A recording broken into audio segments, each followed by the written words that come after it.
Hello. हाँ विद्यार्थी मित्रों नमस्कार। ओम शांति। હવે આજે આપણે મિત્રો આનુવંશિકતાનો આણ્વિક આધાર આ છઠ્ઠું ચેપ્ટર છે એ શરૂ કરીએ છીએ। એ પણ જેનેટિક્સનું મોલેક્યુલર બાયોલોજીનું ચેપ્ટર છે, બરાબર। એક ચેપ્ટર પાંચમું છે એ આપણે પૂર્ણ કર્યું, તો છઠ્ઠા ચેપ્ટર તરફ આગળ વધીએ।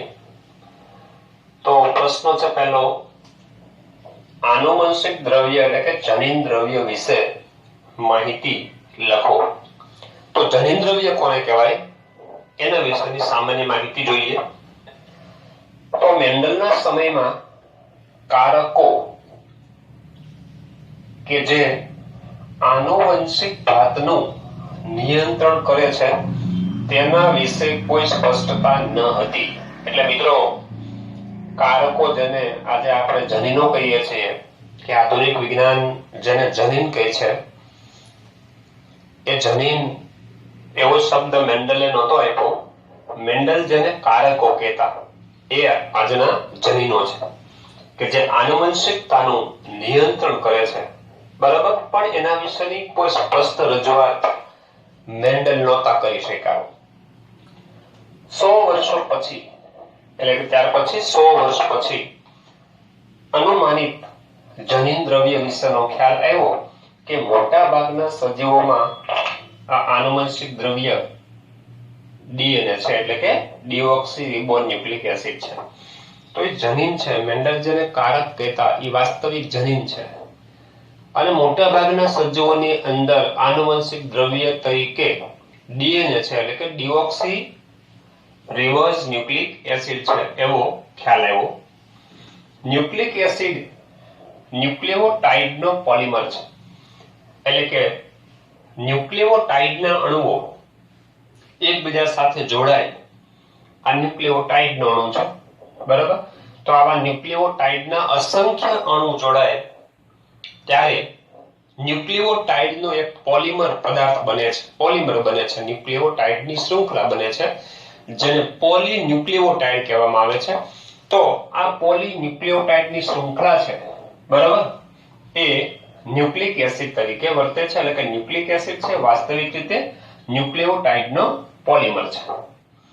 જૈવિક તંત્રોમાં એટલે કે સજીવોની અંદર બે પ્રકારના ન્યુક્લિક એસિડ જોવા મળે છે। આપણે જાણીએ છીએ ડીએનએ એટલે કે ડીઓક્સી રિબોન્યુક્લિક એસિડ અને આરએનએ એટલે કે રિબોન્યુક્લિક એસિડ। મોટા ભાગના સજીવોમાં આનુવંશિક દ્રવ્ય તરીકે ડીએનએ હોય છે, એટલે કે પૃથ્વી પરના મોટા ભાગના સજીવોમાં આનુવંશિક દ્રવ્ય તરીકે ડીએનએ આવેલું હોય છે। પરંતુ કેટલાક વાયરસમાં, મિત્રો કેટલાક વાયરસમાં, બધા વાયરસમાં નહીં, બરાબર, કેટલાક વાયરસમાં આનુવંશિક દ્રવ્ય તરીકે આરએનએ પણ જોવા મળે છે, છતાં તે મોટે ભાગે સંદેશાવાહક તરીકે કાર્ય કરે છે। તો મિત્રો સંદેશાવાહક તરીકેનું કાર્ય કરવું એટલે આ ચેપ્ટરની અંદર આપણે આગળ ભણવાના છીએ કે સંદેશાવાહક તરીકેનો રોલ મેસેન્જર આરએનએ એટલે કે એમઆરએનએ દ્વારા થાય છે। તો મેસેન્જર આરએનએ છે, આરએનએ નું નિર્માણ મિત્રો ડીએનએ દ્વારા થાય, કોષ કેન્દ્રમાં થાય અને ડીએનએ પરની જે પ્રોટીન સંશ્લેષણની માહિતી હોય છે એ માહિતી આરએનએ માં કોપી થાય છે, એટલે કે મેસેન્જર આરએનએ માં કોપી થાય છે।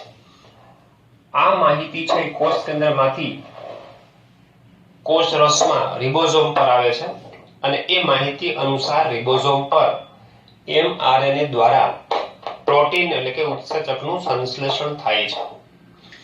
એટલે કે ડીએનએ પાસે જે પ્રોટીન સંશ્લેષણની માહિતી છે એ માહિતીનું વહન રિબોઝોમ પર કરવાનું કાર્ય છે એ એમઆરએનએ કરે છે, એટલે એને સંદેશાવાહક તરીકેનું કાર્ય કહેવામાં આવે છે। તો કેટલાક વાયરસમાં આનુવંશિક દ્રવ્ય તરીકે શું હોય છે? આરએનએ હોય છે। કેટલાક વાયરસમાં, બધા વાયરસમાં નહીં, છતાં તે મોટે ભાગે સંદેશાવાહક તરીકેનું કાર્ય કરે છે। આરએનએ ના અન્ય કાર્યો પણ છે, એટલે કે સંદેશાવાહક તરીકેનું કાર્ય તો ખરું જ, આ ઉપરાંત અન્ય કાર્ય પણ છે, જેવા કે અનુકૂલ કારક હવે અનુકૂળ કારક એટલે શું? તો મિત્રો જે આરએનએ છે મિત્રો, આરએનએ 3 પ્રકારના છે. મેસેન્જર આરએનએ એટલે કે એમઆરએનએ, ટીઆરએનએ અને આરઆરએનએ. તો મેસેન્જર આરએનએ છે, હમણાં આપણે વાત કરી કે સંદેશાવાહક તરીકે કાર્ય કરે છે, પ્રોટીનનું સંશ્લેષણ બનાવે છે રિબોસોમ પર. હવે આ પ્રોટીનના બનવા માટે એમિનો એસિડની જરૂર પડે. આ એમિનો એસિડ કોષમાં જુદા જુદા સ્થાનોએ કોષ રસમાં પડેલા હોય છે. એ એમિનો એસિડ ટીઆરએનએ દ્વારા એમઆરએનએ પર એટલે કે રિબોસોમ પર આવે. તો એ ટીઆરએનએ છે, એમિનો એસિડનું વહન કોષ રસમાં આવેલા રિબોસોમ પર કરે છે. એટલે એ અનુકૂળ કારક તરીકેનું કાર્ય છે. તો એ ટીઆરએનએ છે, જેને ટ્રાન્સફર આરએનએ કહેવાય છે, એ અનુકૂળ કારક તરીકેનું કાર્ય કરે છે. અને સંરચનાત્મક એટલે કે આરએનએ છે કેટલાક ઘટકોના બંધારણમાં હોય છે. દાખલા તરીકે રિબોસોમલ આરએનએ છે, આરઆરએનએ, એ રિબોસોમના બંધારણમાં હોય છે. તો એ રિબોસોમની રચના છે આરઆરએનએ દ્વારા થાય છે. તો એ સંરચનાત્મક કાર્ય કહેવામાં આવે છે. તો મિત્રો આપણે કીધું કે ભાઈ આરએનએ છે 3 પ્રકારના છે. મેસેન્જર આરએનએ કયો રોલ કરે છે? સંદેશાવાહકનો. ટ્રાન્સફર આરએનએ ટીઆરએનએ અનુકૂળ કારક તરીકેનું કાર્ય. રિબોસોમલ આરએનએ આરઆરએનએ છે, સંરચનાત્મક કાર્ય કરે છે. તથા કેટલીક સ્થિતિમાં જાણો છો મિત્રો, આગળ આવ્યું છે કે ઉત્પ્રેરક અણુ તરીકે એટલે કે ઉત્સેચક અણુ તરીકે પણ આરએનએ કાર્ય કરે છે, જેને આપણે રિબોઝાઇમ તરીકે ઓળખીએ છીએ. તો જે ઉત્સેચક તરીકેનું કાર્ય કરે છે એવા આરએનએ શું કહેવામાં આવે છે? રિબોઝાઇમ કહેવામાં આવે છે. છેલ્લા દશકામાં માનવ જનીન સંકુલમાં ન્યુક્લિયોટાઇડ્સના પૂર્ણ ક્રમના નિર્ધારણથી જીનોમિક્સના નવા યુગની શરૂઆત થઈ. તો એવું કહે છે મિત્રો કે છેલ્લા દશકાની અંદર ન્યુક્લિક એસિડના સંશોધનો ઘણા થયા છે. એમાં જનીન સંકુલમાં એટલે કે જીનોમમાં ન્યુક્લિયોટાઇડ, એની સંખ્યા, એનો ક્રમ, બરાબર છે, આ બધું જેનેટિક્સની અંદર ઘણું બધું સંશોધન થઈ ચૂક્યું છે. અને જેથી કરીને આણ્વિક જીવવિજ્ઞાનની અંદર આજે નવા યુગની શરૂઆત થઈ છે, જે થોડો અભ્યાસ આપણે આ ચેપ્ટરની અંદર આગળ કરીશું. આગળ જોઈએ મિત્રો, ન્યુક્લિયોટાઇડ વિશે નોંધ લખો. તો આપણને ખબર છે ન્યુક્લિયોટાઇડ છે એ ન્યુક્લિક એસિડના બંધારણની અંદર હોય છે, બરાબર. તો ન્યુક્લિયોટાઇડ છે એ ન્યુક્લિક એસિડનો બંધારણીય એકમ છે. આવા અસંખ્ય ન્યુક્લિયોટાઇડના અણુઓ જોડાય અને ન્યુક્લિક એસિડની શૃંખલા એટલે કે પોલીન્યુક્લિયોટાઇડની શૃંખલા બનાવે છે. ન્યુક્લિયોટાઇડ 3 ઘટકો ધરાવે છે. આ ન્યુક્લિયોટાઇડનો અણુ છે મિત્રો એક, બરાબર છે. હવે એની અંદર 3 ઘટકો છે. આ પ્રથમ ઘટક છે, બરાબર છે, આ નાઇટ્રોજન બેઝ. આ બીજો ઘટક છે પેન્ટોસ શર્કરા અને આ ત્રીજો ઘટક છે ફોસ્ફેટ જૂથ. એટલે કે નાઇટ્રોજન બેઝ હોય છે, પેન્ટોસ શર્કરા હોય છે અને ફોસ્ફેટ હોય છે. તો આ 3 ઘટકોથી ન્યુક્લિયોટાઇડનો અણુ બને છે. નાઇટ્રોજન બેઝ 2 પ્રકારના છે, પ્યુરિન અને પિરિમિડિન. હવે પ્યુરિન પ્રકારના નાઇટ્રોજન બેઝ કોને કહીશું? તો કે એડેનિન અને ગ્વાનિન, બરાબર, જેની અંદર 2 સાયકલ 2 રિંગ આવેલી હોય છે, એ એડેનિન અને ગ્વાનિન. પિરિમિડિન છે 3 છે, સાયક્લોસિન, યુરેસિલ અને થાઇમિન. તો જેની અંદર એક જ રિંગ આવેલી હોય છે, એને પિરિમિડિન પ્રકારના નાઇટ્રોજન બેઝ કહેવામાં આવે છે. હવે ડીએનએ ના બંધારણમાં તો આ 5 અલગ અલગ છે નાઇટ્રોજન બેઝ છે, એડેનિન, ગ્વાનિન, સાઇટોસિન, યુરેસિલ અને થાઇમિન. એમાંથી ડીએનએ ના બંધારણમાં કયા ઘટકો હોય છે? તો કે એડેનિન, ગ્વાનિન, સાઇટોસિન અને થાઇમિન હોય છે, બરાબર. અને આરએનએ ના બંધારણની અંદર જોઈ શકો છો મિત્રો કયા કયા નાઇટ્રોજન બેઝ છે? તો કે એડેનિન, ગ્વાનિન, સાઇટોસિન અને યુરેસિલ. આ 4 નાઇટ્રોજન બેઝ હોય છે. હવે આ બંનેના બંધારણીય ઘટકો ઉપરથી તમને ખ્યાલ આવે છે કે ડીએનએ માં યુરેસિલ હોતા નથી. ડીએનએ ની અંદર જોઈ શકો છો મિત્રો યુરેસિલ ન હોય અને આરએનએ ની અંદર થાયમિન ન હોય. બરાબર? તો ડીએનએ ના બંધારણમાં યુરેસિલ નામનો નાઇટ્રોજન બેઝ હોતો નથી અને આરએનએ માં થાયમિન નામનો નાઇટ્રોજન બેઝ હોતો નથી. તો ડીએનએ માં યુરેસિલ હોતા નથી અને આરએનએ માં થાયમિન હોતો નથી. આરએનએ માં થાયમિન ના સ્થાને યુરેસિલ હોય છે. આ આરએનએ છે તો જ્યાં ડીએનએ હોય છે એના સ્થાને શું હોય છે? યુરેસિલ હોય છે. જ્યારે એડેનિન, ગ્વાનિન અને સાઇટોસિન એજીસી બંનેમાં છે. મતલબ કે આરએનએ માં પણ છે અને ડીએનએ માં પણ છે. તો આ કોમન વાત થઈ ગઈ. હવે વાત કરીએ પેન્ટોઝ શર્કરાની. તો મિત્રો પેન્ટોઝ શર્કરા જે ન્યુક્લિક એસિડના બંધારણમાં હોય છે બે પ્રકારની હોય છે. એક રિબોઝ શર્કરા અને એક ડિઓક્સી શર્કરા. તો આરએનએ માં પેન્ટોઝ શર્કરા તરીકે રિબોઝ શર્કરા હોય છે અને ડીએનએ માં છે ડિઓક્સી રિબોઝ નામની પેન્ટોઝ શર્કરા આવેલી હોય છે. તો આરએનએ માં રિબોઝ અને ડીએનએ માં ડિઓક્સી રિબોઝ. હા, આ આકૃતિની અંદર જે ન્યુક્લિયોટાઇડ બતાવ્યું છે મિત્રો, અહીંયા કેપિટલ આર લખ્યો છે. પેન્ટોઝ શર્કરાની વચ્ચે કેપિટલ આર લખ્યો છે. એનો મતલબ એવો થાય કે આ પેન્ટોઝ નામની શર્કરા કઈ છે? રિબોઝ છે.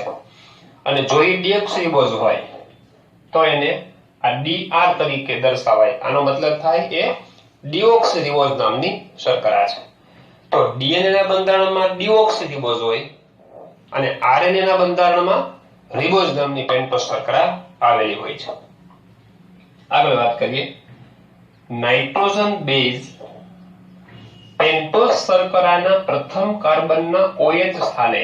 એટલે અહીંયા મિત્રો જોઈ શકો છો કે આ નાઇટ્રોજન બેઝ છે અને આ પેન્ટોઝ શર્કરા છે.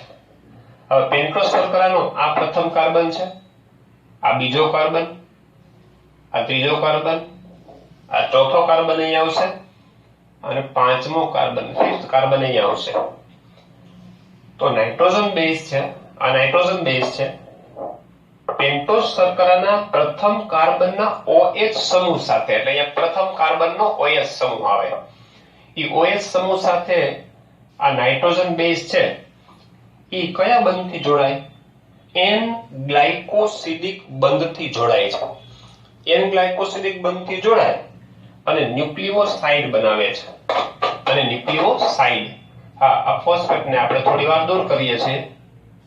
આ ન્યુક્લિયોસાઇડ નો અણુ થઈ ગયો. બરાબર છે? તો આ રિબોઝ નામની પેન્ટોઝ શર્કરા છે. આ એનો પ્રથમ કાર્બન છે. પ્રથમ કાર્બનના OH ક્રિયાશીલ સમૂહ સાથે આ નાઇટ્રોજન બેઝ N ગ્લાયકોસિડિક બંધથી જોડાય ત્યારે આ જે આખો અણુ બન્યો એને ન્યુક્લિયોસાઇડ કહેવામાં આવે છે. શું કહેવામાં આવે છે મિત્રો? ન્યુક્લિયોસાઇડ. હવે આવા ન્યુક્લિયોસાઇડના કેટલાક ઉદાહરણો મિત્રો ટેક્સ્ટબુક ની અંદર આપ્યા છે. દાખલા તરીકે એડિનોસાઇન, ડિઓક્સી એડિનોસાઇન, ગ્વાનોસાઇન, ડિઓક્સી ગ્વાનોસાઇન, સાઇટિડીન અથવા ડિઓક્સી સાઇટિડીન અને યુરિડીન અથવા ડિઓક્સી સાઇટિડીન. આ બધા ન્યુક્લિયોસાઇડના ઉદાહરણો છે. હવે આપણે હમણાં ચર્ચા કરી મિત્રો કે ન્યુક્લિયોસાઇડ કઈ રીતે બને છે? તો કે પેન્ટોઝ શર્કરાના પ્રથમ કાર્બન સાથે નાઇટ્રોજન બેઝ જોડાય N ગ્લાયકોસિડિક બંધથી ત્યારે ન્યુક્લિયોસાઇડ નામની રચના બને છે. હવે ઉદાહરણ છે એડિનોસાઇન. તો એડિનોસાઇન છે ક્યારે બને? તો કે રિબોઝ નામની પેન્ટોઝ શર્કરા જ્યારે પ્રથમ કાર્બન એના સાથે એડેનિન જોડાય ત્યારે એડિનોસાઇન બને છે. પછી ડિઓક્સી એડિનોસાઇન છે એમાં ડિઓક્સી રિબોઝ શર્કરા સાથે એડેનિન જોડાય. પછી ગ્વાનોસાઇનમાં રિબોઝ શર્કરા સાથે ગ્વાનિન નામનો નાઇટ્રોજન બેઝ જોડાય. ડિઓક્સીગ્વાનોસાઇન્સમાં ડિઓક્સી રિબોઝ નામની શર્કરા સાથે ગ્વાનિન જોડાય છે. પછી સાઇટિડીન, તો સાઇટિડીન ની અંદર રિબોઝ નામની પેન્ટોઝ શર્કરા સાઇટોસિન જોડાય સાથે, અને ડિઓક્સીસાઇટિડીન એમાં ડિઓક્સી રિબોઝ સાથે સાઇટોસિન જોડાય છે. યુરિડીન, યુરિડીનમાં યુરેસિલ અને રિબોઝ શર્કરાનું જોડાણ થાય છે. પણ મિત્રો એક બાબત ખાસ યાદ રાખજો, યુરેસિલ સાથે ડિઓક્સી રિબોઝ જોડાઈ શકતી નથી. હવે યુરેસિલ સાથે ડિઓક્સી રિબોઝ નામની પેન્ટોઝ શર્કરા ન જોડાય એટલે ડિઓક્સી યુરિડીન નામનો ન્યુક્લિયોટાઇડ બને નહીં, ન્યુક્લિયોસાઇડ બનતો નથી. પછી ડિઓક્સીથાઇમિડીન, જેમાં ડિઓક્સી રિબોઝ સાથે થાઇમિન નામનો નાઇટ્રોજન બેઝ જોડાય છે. પરંતુ થાઇમિનનું જોડાણ રિબોઝ સાથે થઈ શકતું નથી એટલે થાઇમિડીન નામનો ન્યુક્લિયોસાઇડ બની શકે નહીં. તો એટલે મિત્રો આના પરથી સ્પષ્ટ છે કે જો ડિઓક્સી યુરિડીન ન બને તો યુરેસિલ નામનો નાઇટ્રોજન બેઝ ડીએનએ ના બંધારણમાં ન હોઈ શકે, અને થાઇમિડીન નામનો ન્યુક્લિયોસાઇડ ન બનતો હોવાથી આરએનએ માં થાઇમિન હોઈ શકે નહીં. એટલે આપણે શરૂઆતની અંદર જ એ વાતની સ્પષ્ટતા કરી દીધી છે કે ડીએનએ માં યુરેસિલ હોતો નથી અને આરએનએ માં થાઇમિન હોતો નથી. બાકીના ઘટક છે એડેનિન, ગ્વાનિન અને સાઇટોસિન એ બંનેમાં કોમન હોય છે. તો નાઇટ્રોજન બેઝ પેન્ટોઝ શર્કરાના પ્રથમ કાર્બન સાથે એન ગ્લાયકોસિડિક બંધથી જોડાઈને ન્યુક્લિયોસાઇડ બનાવે છે. તો આ એન ગ્લાયકોસિડિક બંધ થઈ ગયો. અહીંયા આપણે આ બ્લુ કલરથી દર્શાવું છું મિત્રો, આ છે એન ગ્લાયકોસિડિક બંધ, જે પેન્ટોઝ શર્કરાના પ્રથમ કાર્બનના OH અને નાઇટ્રોજન બેઝ વચ્ચે રચાય છે. આગળ વાત કરીએ. આ ન્યુક્લિયોસાઇડ છે એના પાંચમા એટલે કે 5' કાર્બનના OH સમૂહ, આ પાંચમો કાર્બન અહીંયા છે, પાંચમા કાર્બન ઉપર અહીંયા OH હોય છે, એની સાથે ફોસ્ફેટ સમૂહ, એટલે અહીંયા આપણે હવે ફોસ્ફેટ સમૂહ જોડી દઈએ છીએ આ બંધ દ્વારા. આ ફોસ્ફેટ સમૂહ બરાબર ફોસ્ફોએસ્ટર બંધથી જોડાય છે. એટલે અહીંયા આ જે બંધ દર્શાવો મિત્રો એ પણ બ્લુ કલરથી દર્શાવી દીધો છે અને આ પણ બ્લુ કલરથી દર્શાવ્યો છે. તો આ બંધ થઈ ગયો મિત્રો ફોસ્ફોએસ્ટર બંધ. આ બંધને કહેવામાં આવે છે ફોસ્ફોએસ્ટર બંધ. જેવી રીતે આને આપણે શું કીધું, એન ગ્લાયકોસિડિક બંધ. એન ગ્લાયકોસિડિક બંધ બરાબર. તો રિબોઝ શર્કરાના એટલે કે પેન્ટોઝ શર્કરાના પાંચમા કાર્બન પરના OH સમૂહ સાથે જ્યારે ફોસ્ફેટનું જોડાણ થાય છે એટલે કે ફોસ્ફેટ સમૂહ જોડાય છે ત્યારે ફોસ્ફોએસ્ટર બંધનું નિર્માણ થાય છે. અને હવે આખો જે અણુ બની જાય છે, આ આખો અણુ પેન્ટોઝ શર્કરા, આ નાઇટ્રોજન બેઝ અને આ ફોસ્ફેટ, ત્યારે જે રચના બને છે એને મિત્રો ન્યુક્લિયોટાઇડ કહેવામાં આવે છે. હવે આવા અસંખ્ય ન્યુક્લિયોટાઇડના અણુઓ જોડાય અને શું બને છે, પોલીન્યુક્લિયોટાઇડની શૃંખલા બને છે. આ પોલીન્યુક્લિયોટાઇડની શૃંખલા બને છે. મિત્રો આરએનએ ના બંધારણની અંદર આવી પોલીન્યુક્લિયોટાઇડની એક શૃંખલા હોય છે. આરએનએ ના બંધારણમાં પોલીન્યુક્લિયોટાઇડની માત્ર એક શૃંખલા હોય છે જ્યારે ડીએનએ ના બંધારણમાં આવી પોલીન્યુક્લિયોટાઇડની 2 શૃંખલા હોય છે. આ બીજી શૃંખલા સામ સામે ગોઠવાયેલી હોય છે. તો આરએનએ ના બંધારણમાં એક જ શૃંખલા હોય પોલીન્યુક્લિયોટાઇડની, અને ડીએનએ ના બંધારણની અંદર આવે પોલીન્યુક્લિયોટાઇડની કેટલી શૃંખલા હોય છે મિત્રો? 2 શૃંખલા હોય છે. અને જોડાય અને આ ન્યુક્લિક એસિડ ડીએનએ કે આરએનએ નું નિર્માણ થાય છે. તો આ થઈ ગઈ વાત મિત્રો ન્યુક્લિયોટાઇડ વિશે. ઓકે મિત્રો, નમસ્કાર, ઓમ શાંતિ.